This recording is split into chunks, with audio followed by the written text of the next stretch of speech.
I'm Emili Fox. This is the Ballast Point House, which is my family home.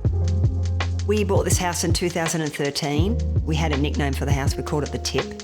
It was small, but it was totally ineffective. Bedrooms didn't have windows. It was very internalised, and it was boiling hot in summer, freezing cold in winter. We wanted to have a house that would function for the immediate family with our dog. We wanted to be able to have a separate apartment with its own access, which could eventually house either of our parents. And we also wanted to have a separate area downstairs which could house friends and guests.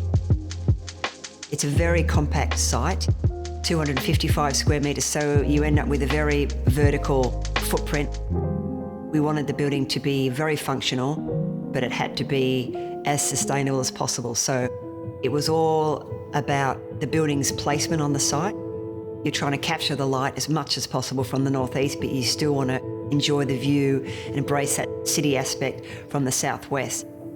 So the idea was that we set the building back to create a bigger north-facing courtyard. We then inserted a central courtyard, which allowed light to penetrate into the southwestern part of the site, using this southwestern part of the site as major view apertures towards the city. So you end up with this tight footprint, but this feeling of openness and expanse. We're very focused on having an environmental approach. Great cross breeze, enabling heat to be vented out through the top of the house, using materials such as concrete and masonry materials that really provide good thermal mass. Been able to use hydronic heating in the flooring, using screening devices to control light, using all these techniques that we know. Once the house is fully equipped with our battery storage, the house will be 92% off the grid, and that was the main objective that we wanted to achieve with this house.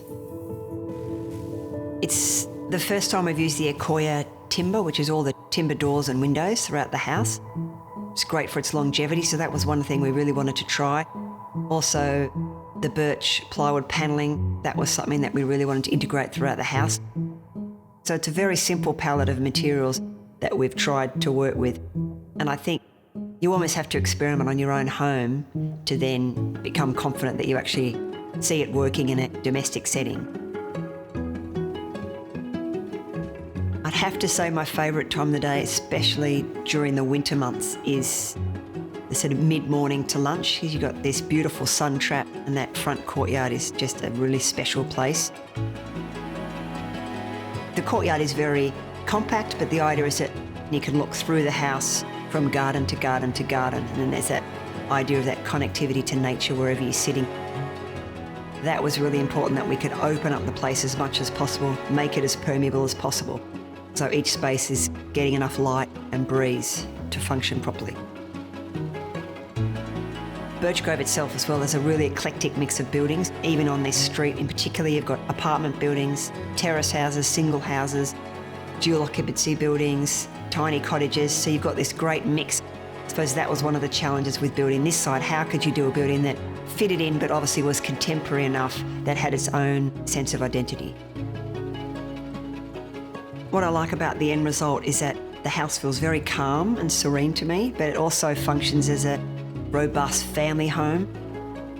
And we have used materials that we haven't used previously. We've done things that we haven't done previously, and I think that's been a great way to push the boundaries.